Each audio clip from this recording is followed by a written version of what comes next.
Hi Ken, Dr. Ken West. I'm really excited to welcome you to my podcast, and I would love to pick your brains and for you to share some of your experience on how the human system works, how you've managed to integrate medical, scientific with the spiritual. I've been in the spiritual field for 35 years and experienced a lot of things I don't like actually, and sometimes I'm even embarrassed to be in the spiritual field myself, but since we've been working together for 4 or 5 months on myself and on some clients and groups, I've experienced some incredible shifts. So how did you start kind of bridging your medical background with this spiritual side of your own evolution and bringing that to the people you serve? Well, I think that it comes back to a quote from Einstein, is that whatever you study, whatever field you study, that you always end up facing the Creator. So this did not start out as a spiritual journey, but it turned very much so into a spiritual journey. So I was just trying to find, my original concept was trying to find a way to instantaneously align humans with who they truly are and the Creator as one, because I think that's the goal, where we live our best life, or that where we enjoy the most synchronicity. I think the more aligned we are with the divine, that the smoother things run and the better experience, the nicer experience that we have. It's not necessarily better. Life doesn't happen to you, it happens for you to help you to evolve, and every step shows you the way to get closer. So it may be uncomfortable, it may be unpleasant, but it's always moving you in the right direction. People wonder if they're on the right path or not. There is no wrong path. There's just different experiences depending upon if you're choosing aligned decisions or malaligned decisions. And the more malaligned you are from who you truly are in the Creator, the bumpier it gets, and the more aligned they are, the smoother and more enjoyable it is. It's your choice. There's no perfect experience or perfect way to live, but there is this perfect feedback system that shows you, are you staying in alignment and headed to where you chose to come to fulfill your purpose, your divine purpose, and to fulfill why you came to have this existence. So it's your choice of what experience you want to have. You can make it as bumpy as you want, or you can make it as smooth as you want, and one's not better than the other. They're all rich experiences. You never learn anything from doing things correctly. You learn from making mistakes, but the goal is to not make the same mistake twice, is to make better mistakes so that you learn better things, and every step gets you one step closer to you remembering who you were before you even came into this existence. Amazing. That's deep. We've worked quite a lot with programming and helping to release programs that are in the human psyche, stuck in the energy body and the behaviours and the thoughts and the emotions. Can you talk a bit about where those things come from and how we can overcome those? Because I presume those are the main reasons why people can't achieve and get to the places they want to achieve and get to. Or why they keep experiencing the same problems over and over. Well, the research shows that 70% of your programming is negative and 30% is positive. So 70% of your thoughts are negative, 30% are positive. All right, and until you change that, people's default setting is to find what's wrong, where's the problem, why you don't like what your friend or your partner's doing, and why you're upset because you're not having the experience you want, and then you use that to blame other people, and you create this downward spiral of energy and experience. And so it's, how do we find a way to shift those things? And they're, of the experience you're having, 96% of your experience is generated by your limbic brain, which is your emotional brain, which is also called the midbrain. And that part of your brain, it's illogical, it doesn't understand time, and it's binary. So it's on or off. You're happy or you're not. You're afraid or you're not. And so learning to work within the illogical part of our brain is not so easy, but 4%, only 4% is our educated logical mind.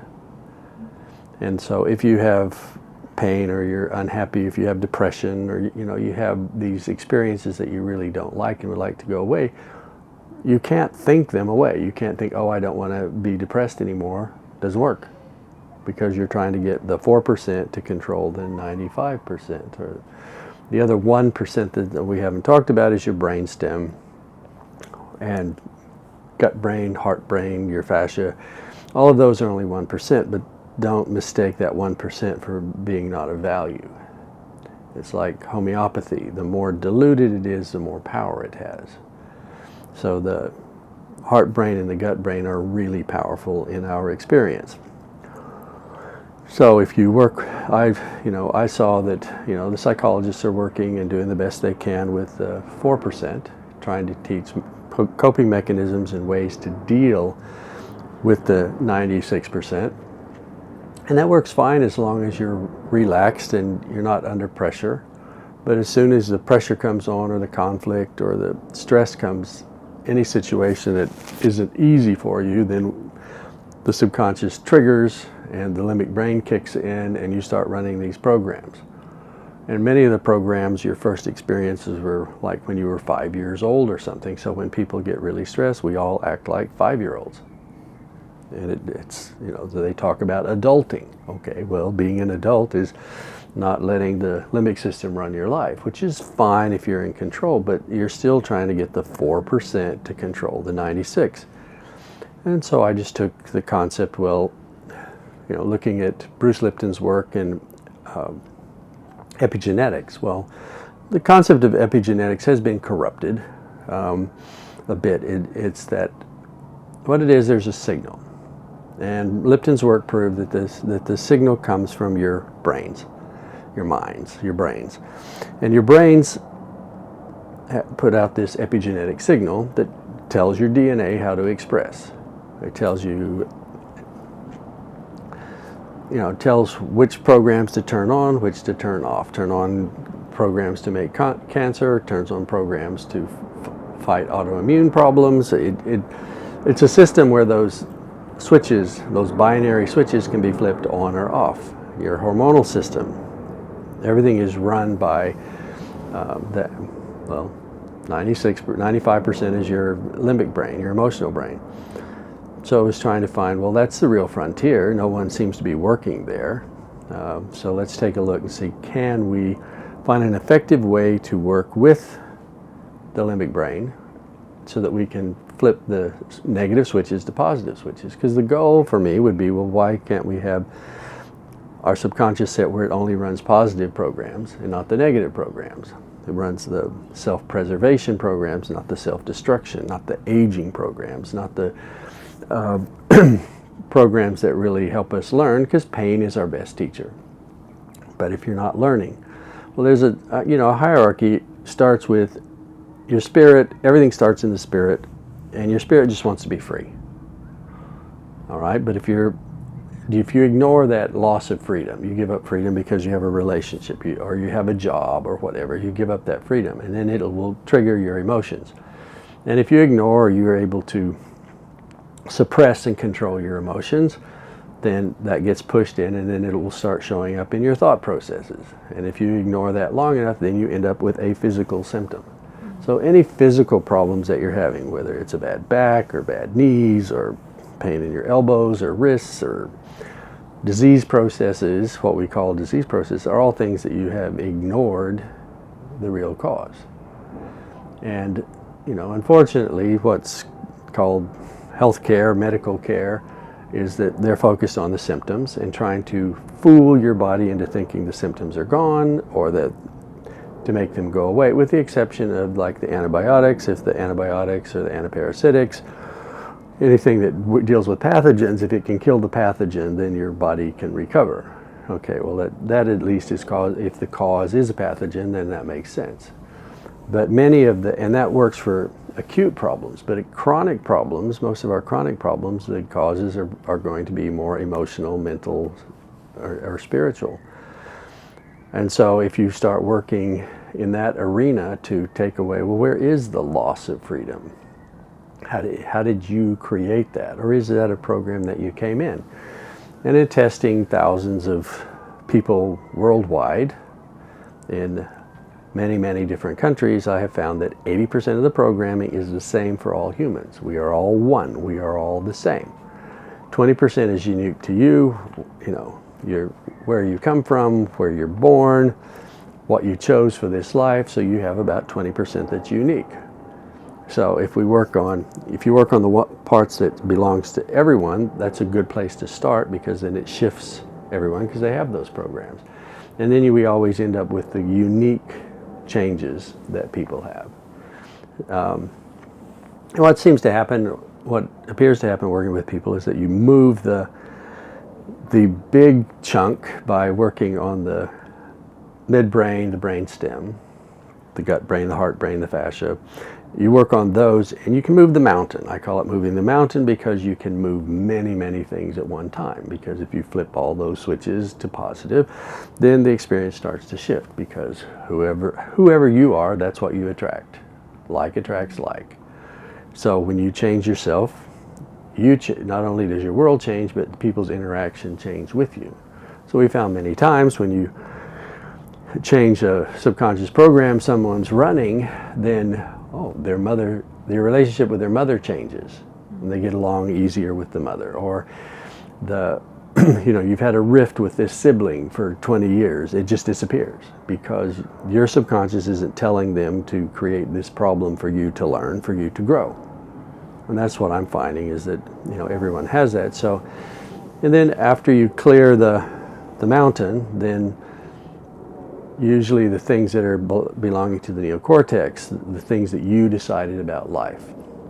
So for example, when you were small, if mom and dad were always fighting, you decided that love means you have to fight. So you will attract partners, and you will have a relationship where you're always fighting, because your subconscious thinks that's what it means to be loved. And if you can change that program to where love is easy and comfortable, then you will attract an easy, comfortable relationship. And many of the divorces or the breakups in relationships that I see, the partner is doing exactly what their subconscious program is running. If they're running a program that I have to be abandoned, guess what? They'll get abandoned. I have to be rejected, they'll get rejected. If you're running a program you have to be betrayed, guess what? That's what you're going to experience. So it's not about getting your partner to change in the relationship, it's about changing yourself so that your subconscious isn't creating in your universe an experience that you don't want. So being aware of what experience you're having, what you like, so that you can support, and the experiences that you don't like, being aware of that, getting to the essence of what is the program that I'm running, let's identify it, let's resolve it, and move it on. And there are processes like NET, EPT, EFT, that work on one concept at a time. Mm-hmm. In the hypnosis, people tend to work on one concept at a time. And I thought, we just don't have enough time. And, with Lipton's work, they saw that your perception overrides your actions, your reactions, your interactions, and your experience. So they started working with Psych K, and Psych K was an approach to let's change the beliefs, or let's work on the beliefs. If you shift the beliefs, it shifts the perceptions. But I saw that didn't go deep enough. I saw many of the people using Psych K could get so far, but then they got stuck. So then, how do we go deeper? And so then I found that, if you address ideals, the virtues in your life, if you address those, if you reset your ideals, or in business they talk about our values, okay, well, if you set those to a higher consciousness, then the beliefs shift, the perception shift, the actions, reactions, interactions, experience, all of that cascade shifts. So it's focusing on how you get the most change with, how do you get the most with the least? And how do we go direct to the cause? How do we determine what the cause is? Because all the symptoms that we experience are telling us which negative programs we're still running, and you can accept it or complain about it or be upset about it, but the sooner you recognize it and you use one of the techniques to resolve it, the sooner it goes away, and once you resolve it, it doesn't ever come back. It doesn't need to come back. Amazing. Because you've learned the lesson that you set yourself out to learn. So so you need to develop good skills with observation, observing yourself, observing your environment, because other people reflect you back to you. You know, sometimes you're watching movies that'll trigger you. Well, anything that triggers you in a movie, it's something you haven't learned. Reading books, lots of stimulus stimulate our awareness of, oh, I haven't learned that yet. I haven't resolved that. So we're getting lots of clues every day. But if you're using Netflix to create a distraction, so you distract yourself and you don't focus on, oh, what am I learning from this film? Because the films that really touch us are the ones that are showing us what to learn, and we really enjoy them. But are you taking the next step as to, okay, what do I learn? What am I learning? What have I not resolved? How can I resolve this to improve my awareness, my consciousness, and my performance? Because your life performance is what you're trying to improve. And the better you perform in life, then you start to experience the things everyone is searching for whether it's the love, the peace, the joy, the abundance, those things that are all over the internet of, look at me, see my yacht, look at me, I'm living, and I have this great life, and if you do what I do, I'll have the great life. Doesn't work. It doesn't work like that. It comes to, you don't have to, go anywhere great or do anything great, but you can be anywhere. And the universe, whether it's the plants and the trees, or the animals, all are giving you clues. And you can look at things like the Native Americans and how they look at birds and animals that are clues as to what you need to work on, what you need to focus on. They say there are 3 paths to learning or to evolving. One is nature. So that's the plants, the birds, the insects that are giving you clues. The things that you run into just being out and about. One is meditation, prayer, is going within, being silent, and in the silence the answers come. Okay? And the third is the wisdom of the ancients. So that's reading the Bible, that's reading, it can be the Quran, it can be, the emerald tablets, it can be, anything that's written by the ancients. But it's also can be, people living today that are trying to tell their story in their autobiography of what they've overcome in this lifetime. And those things they had to overcome are all clues. And if you relate to it, then that gives you a clue as to what you can resolve to improve your life. So, the path of evolution is us, basically resolving and being free from all the limitations that we have either chosen for this lifetime or that we have created on ourselves through society or education or genetics or whatever. So Ken, I think the aspects that interest me the most are the kind of dynamic, almost self-led approach that you empower people with, and also the lack of kind of codependency within the kind of general therapy style and spiritual, guru type style that we see in the world, which for me, even though I've been embedded in the spiritual world for a long time, there was always a lot of aversion to those elements. Well, the elements that aren't correct, that aren't positive, that aren't in the right alignment, will trigger us somewhere in our subconscious that, oh, this doesn't feel right, this isn't right, I don't like this. And so anything that's creating hierarchy is not a higher consciousness. And there are different archetypes that we have to overcome, on this journey. And recognizing that they're all within us, but other people will show them to us, and they are like the spiritually ignorant. They're the ones that think that there is no spirit, there is nothing, there's no greater power, there's, and that's what falls under science, that the creator doesn't exist because the creator can't be measured, can't be predicted, so that science, that's a flaw in science. In scientific research, is that the creator doesn't exist and the creator isn't involved in all of this process. And the other flaw is that if you can't be measured, it doesn't exist. But okay, you can choose that, and people that come forward with that. But you can't measure love, you can't predict love, and I don't want to live in a world that doesn't have love in it. The sciences, yes, you can live in a world without love and without the creator, fine, that's your choice. But I choose not to be there because I actually think love exists and it's one of the most powerful forces in the universe. You mentioned you were talking about the hierarchies within the spiritual. Right. Yeah. Thanks. So on the hierarchies, the first one we talked about was the spiritually ignorant, scientific world, I guess. Second, another one, and there's no particular order to these, is the spiritually inconsistent. It's the people that talk about being spiritual and they do their prayers or their chanting or their meditation and they talk about how spiritual they are, but when you get them under pressure, boom, they lose it totally. Their consciousness drops down and their 5-year-old comes out and they start spewing negativity everywhere.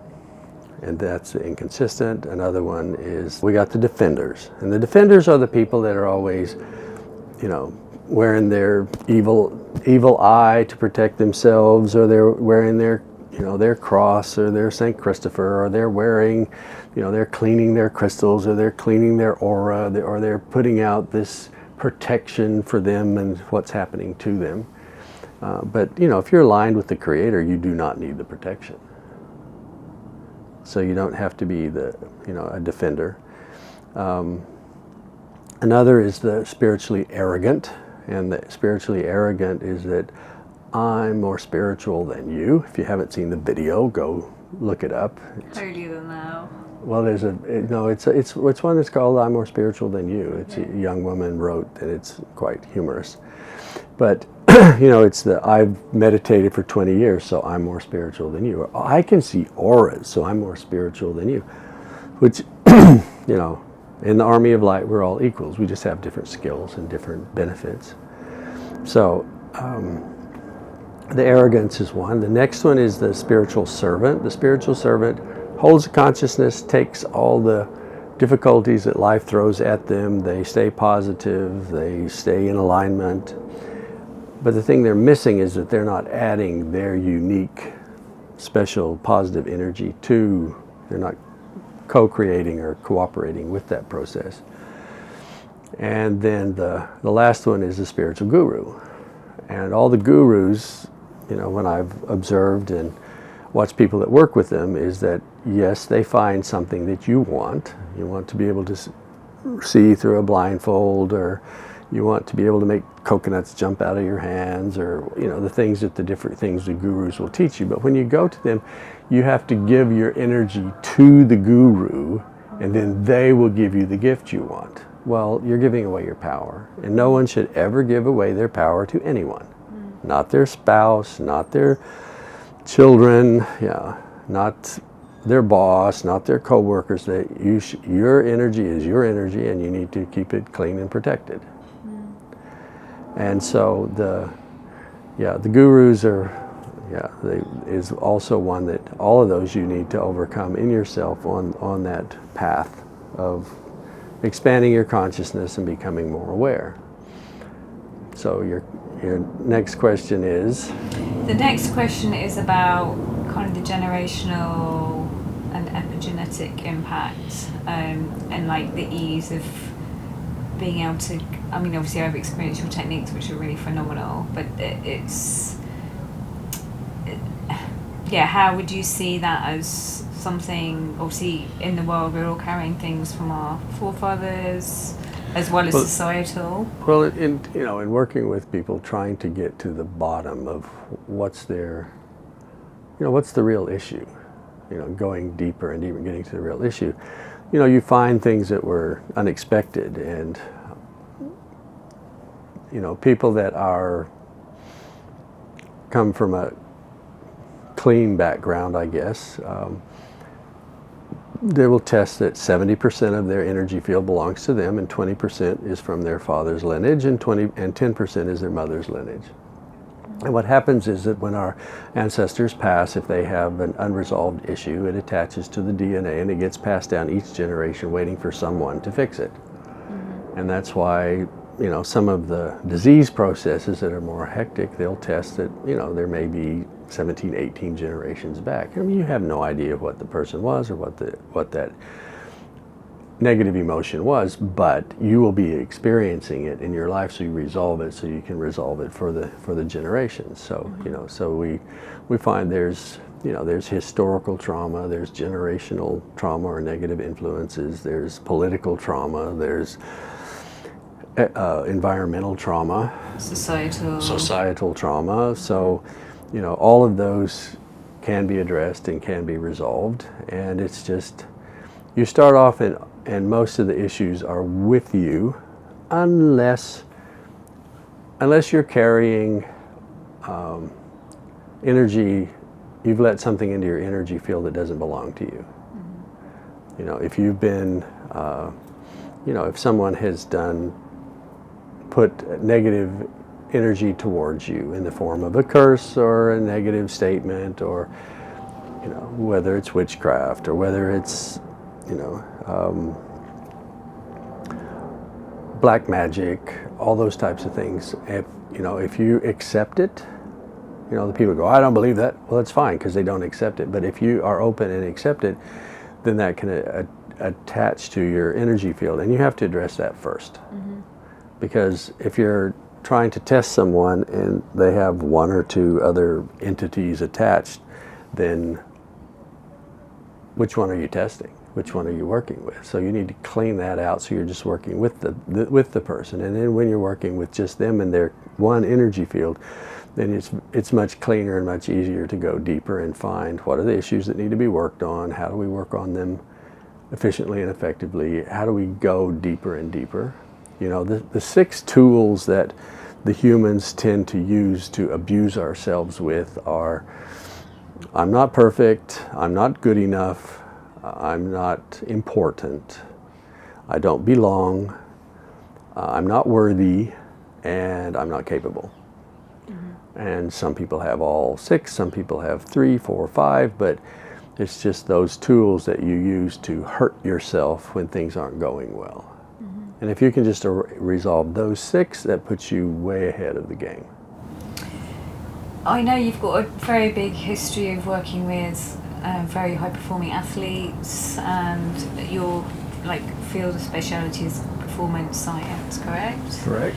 So I asked you this question yesterday because I was kind of imagining all these very high-performance, sports people with a lot more involved, because they've had a lot of discipline, they've had a lot of coaching, they've had a lot of practices. But you said that actually we're all almost starting from the same level playing field when we're looking at this deeper kind of emotional psyche and programming in our system, right? Well, that's what I was saying, that 80% is the same for all humans. It doesn't matter if they're Olympic gold medalists, world champions, they have the same programming. Mm-hmm. One that seems to be different is that everyone has a gloss ceiling of how well they can perform. Mm-hmm. And most people that have university degrees that are relatively successful in life, their success rate will be 60%. If they're a high achiever, it'll be 70%. And the only person I've ever had that was at 90% already had a gold medal. Okay. But even with the 90%, there was still 10%, and that's why many times after they've had the success, then they can go into self-destruction because they were too successful. And that programming is, you may be trying in something and everything goes your way, and you win this, whether it's win a major golf tournament or win something big, it's really hard to win it a second time. That's because if you've gotten too successful, then your system will keep you from going back up there again. So it's address that does make a bit of difference. And working with people that work with children with learning disabilities, some of those children that I've tested, their success rate that they could have was 1%. Wow. So if you can be 1% successful, I mean, can you even get all the letters correct on your name on your paper? And so when we take away that limitation to their success, then they'll come in, 2 days later and go, I don't know why I had trouble with this math, it's quite easy. So the blockages, those programs are running and they're very strong and they really affect your experience. And so if you can get to what the cause is, then you can change it. But many people get pulled into the symptom and working on the symptoms over and over and over and not really observing. Because whatever symptoms you have, you want to look at, you have these symptoms and these symptoms, but there is always a common thread. And the common thread is how you get to the cause. Amazing. I'm really excited that we're doing some work together with clients and groups, and I've seen some incredible results, and I'm really grateful for the work that you've done. It's very pioneering because you're going into arenas from your deep study of being an optometrist and how the functioning of the brain and the nerves and all of that works. Can you speak a little bit about any of that?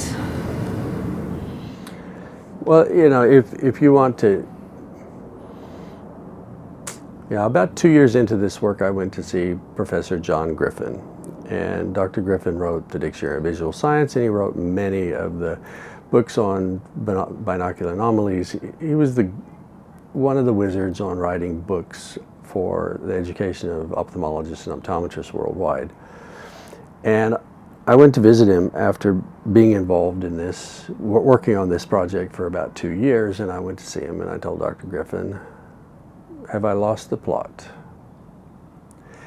And he's someone that I respected, that if he told me I lost the plot, I would take it gracefully. And I said, and if I have, that's great, because I'm going on vacation, because this is way too much work. And he said, well, we teach the visual system as a mechanistic system, and there's nerves and neurotransmitters, and it transmits from the retina down the optic pathway and into the visual cortex to create vision and plug into memory and all of that sort of thing. And he just said, but you're proposing that this is a system that can carry energy. And that if you're sending an energetic message through the optic nerve, well, the optic nerve splits and it crosses in front of the pituitary and in front of the hypothalamus, and that's called the optic chiasm or chiasm, depending upon how you pronounce it. But and if you send an energetic signal there, then that signal can affect the function of the hypothalamus and the pituitary, which those are the major regulators for your hormonal system. Mm-hmm. And so people that have hormonal regulation problems, if you stimulate that, you can actually correct those disharmonies. Wow. And and the nerves that don't split, they go on back. The ones who do split and cross over, they end up going and they plug into the bottom of the thalamus, into the place called the lateral geniculate nucleus. And that plugs directly into the midbrain. So it goes all the way through the limbic system, all the way to the amygdala. So you're resetting centers where you perceive pain. It also plugs into the reticular formation, which is the direct plug into the brainstem, so you can affect. So those two things. One, brainstem, you're going to affect reflexes. And I found people that have like the programs running for disease processes, if they're in the brainstem, they're more protected. It's harder to get to them. So I had to learn, how do you test and how do you work on that?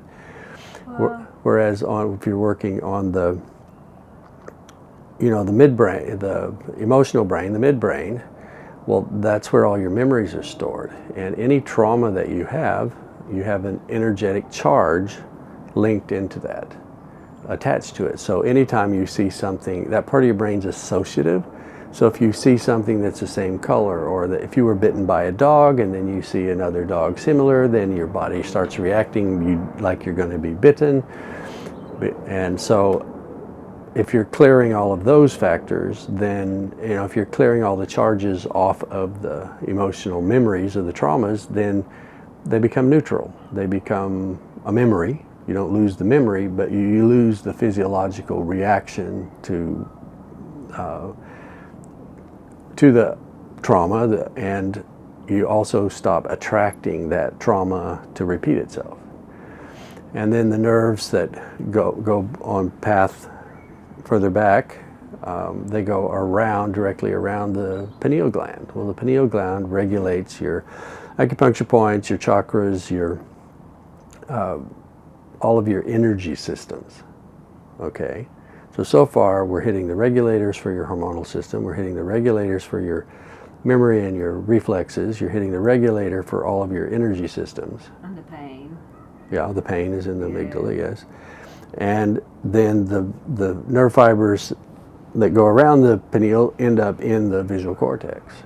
And, in all my education, we know that that's where you recognize color and shape and sound and, visual memory and all of that is there. But I didn't realize that, because there's two sides to it, because of that, that is what generates your electromagnetic field, which some people call the aura. Mm-hmm. All right, so if you're resetting that regulatory system for your electromagnetic field, and then the ones we talked about, so the emotions, the brain stem, all of your energy systems and all your hormonal systems. That's what Dr. Griffin said. You're talking about stimulating a change or influencing the 4 major regulatory systems for your body. Why wouldn't you see change? Wow. Why wouldn't things, how can things not change? And so but it is interesting. Well, what if you put in the wrong signal?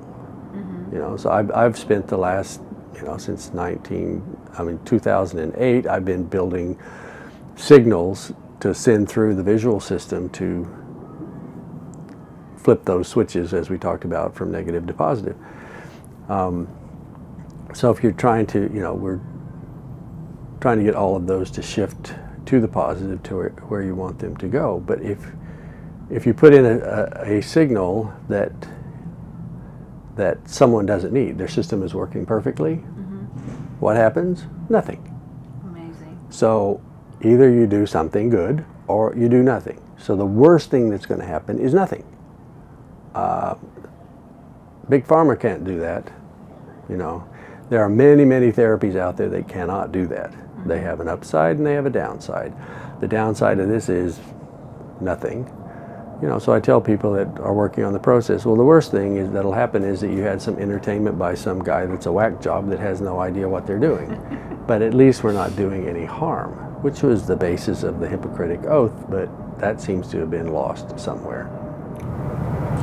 And you've taken a lot of specialisms from a lot of geniuses and further adapted those techniques, and you continue to do that on the daily as you're studying people, as you're generating feedback and responses. Anyone that's seeing patients or working with people, the universe lines up then the next person for you for the next topic you need to learn. Mm-hmm. And if you're seeing patients in a clinical setting, they'll all come on the same day. You'll see all diabetics in one day. And it's like, who's organizing that in the universe? But it happens more often than not. So the universe just lines up, okay, you want to learn this? It'll line it up, show it to you over and over so that you can figure out, okay, what's the common thread? What's the cause? And if you work with it, then you can actually get to the cause, and you can help people more efficiently, more effectively. And a couple of attributes I've seen from you is like your curiosity, your love for surprises, and your consistent wish to learn, which is really fascinating and very inspiring. And could you, I know we're probably running out of time and I really appreciate all your wisdom, but can you talk a little bit about frequency and like the bodies and the like there's many people who say a lot of things about frequency and the frequency of thought and different emotions, and that actually we just need to retain, a certain level of frequency to be in a good state of magnetism. Well, I find that people really don't understand frequency. What's the difference between wavelength and frequency? Wavelength is how long it takes the wave, whether it's, we'll talk about vision and color. The wavelength is, every color has a different wavelength, but from the time it takes for it to cycle, up cycle, down cycle, and return to the original point. Okay. That's a wavelength, okay? And so different colors have different wavelengths. But when you put the time factor with it, that's when it becomes frequency. Okay. All right. And so, people talk about higher frequencies and lower frequencies, and, there's one Schumann frequency. There's only one. It's the frequency of the Earth, and it's about 8 hertz, okay? And so there are frequencies that have a positive effect on us, and there are frequencies that have a negative effect on us, and that's like Royal Rife's work was that every disease process has its own frequency. And if you hit that frequency when you stimulate it with itself, then that disease cell will implode, explode, it will dissolve or dissipate or something. And so that was, the beginning, one of the early people that took a look at different frequencies. Mm-hmm. And, but we're not static beings. We are not made to hold one frequency. We're made to oscillate and to move. We're a dynamic system. Mm-hmm. And some of the early research that I was doing, I developed a soft infrared laser with 7 different frequencies. And, and they are supported by Nogier's work on, he used 7 frequencies, and he's the guy that created the system for auricular acupuncture. Okay, and then I looked at his frequencies and his wavelengths and his process, and then I found if we put all of those 7 into harmonics, it took it to a new level. And so, people find, it's frequency, and then they get hooked into just frequencies. And it's, you have to look at the whole picture. It's kind of like the building block. It is a building block. It is a part of the system, just like our physical experience is part of the system, just like our mental, our emotional, our spiritual, our sensory, and our energetic. Mm-hmm. And, that's why I work with 6 well-beings. And it's all, I think you should always be checking yourself to see what's my physical well-being. Am I getting sleep and food and exercise, and my self-care and taking care of myself? Fine. Well, that's just physical. But then there's mental well-being. People talk about mental health. No, it's mental well-being, and it's basically positive thought processes, positive problem solving. And then there's emotional well-being.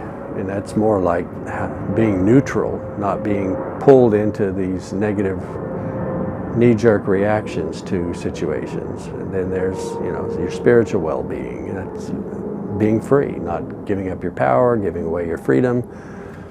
And then sensory is, everybody, you do hear people talking about empaths. Well, empaths, their whole stress on their system, the trauma they experience is because they're picking up energy, their sensory overload. Mm-hmm. And then there's, people, your energetic well-being. Well, what's that?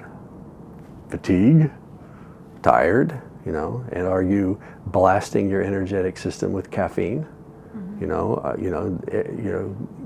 Caffeine stimulates your adrenals. Mm-hmm. And when people do caffeine consistently, originally people have coffee, Sunday lunch once a week. once or twice a week. But now it's become, and people will have 20, 30 cups a day.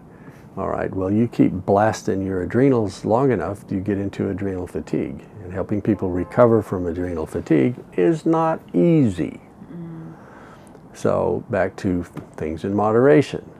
But it's being aware of what you're doing and making good choices.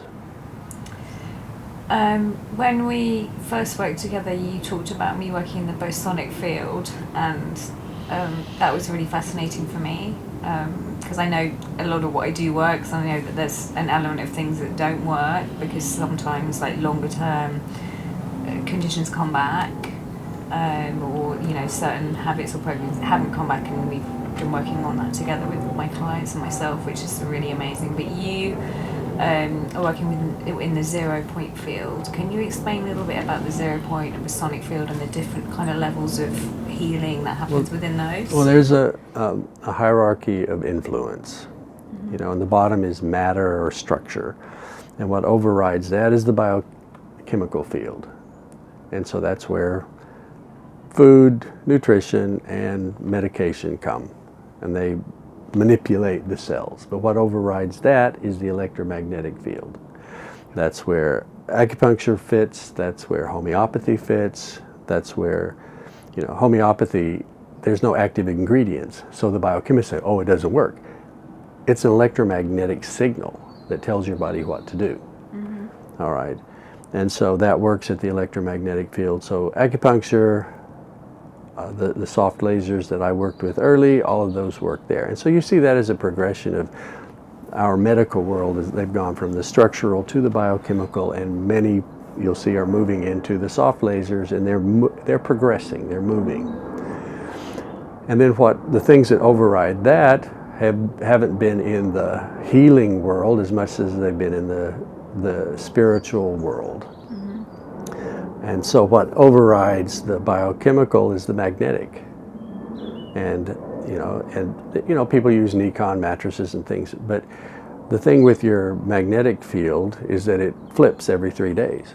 So if you're sleeping on a mattress with magnetics, it helps you for 3 days, it hurts you for 3 days. It helps you for 3 days, it hurts you for 3 days, which can be good if you're trying to break a pattern.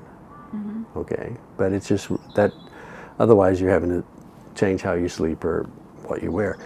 But the most effective way to override the magnetic field is with essential oils. Okay, and then what overrides that is the gravity field. Okay, so how do the monks levitate things? It's with sound, right? And so sound therapy, using sound overrides the magnetic and the oils, okay? Sound, chanting, voice, that sort of thing in the sound. And what overrides that is the boson. And the boson, how do you manipulate that? Prayer, meditation, visualization, breathing. And that's why, the statistics still show that people doing, distance healing have a higher success rate than chemotherapy. And it's because they're plugging into the boson. But what overrides all of that is the 0 point. The 0 point is, I started looking at it from the masters of acupuncture. They look at your energy field, they look at you and your tongue and your pulses and everything, and they come up, well, there's 1 point, and they put one needle, ding, that goes, and that resets the whole system. So I was trying to find, where is this 0 point in the human? And so how do we find that point, and how do we stimulate that point to effectively shift and change everything in one go? Yeah, because we don't have enough time. Why do you want to drag on your misery? But some people are addicted to their trauma, misery, and if you want to keep it, keep it. But there are a few of us that are like, that's enough. Let's have a different experience. We may not like it, but let's have something different. So the 0 point is, that's what I've spent, 16, 17 years trying to research and find, how do we effectively, where is it? How do we locate it? How do we access it? And how do we most effectively shift everything into the positive direction? In one go. Amazing. Well, I just feel really honoured that we've met, that I've had a chance to work with you and had a chance to share your work with some incredible results for people. So thanks so much for your time, everything you're doing to pioneer this work, and look forward to sharing more experiences and helping more people with the foundational wisdom that you're offering. So thank you so much. Thank you.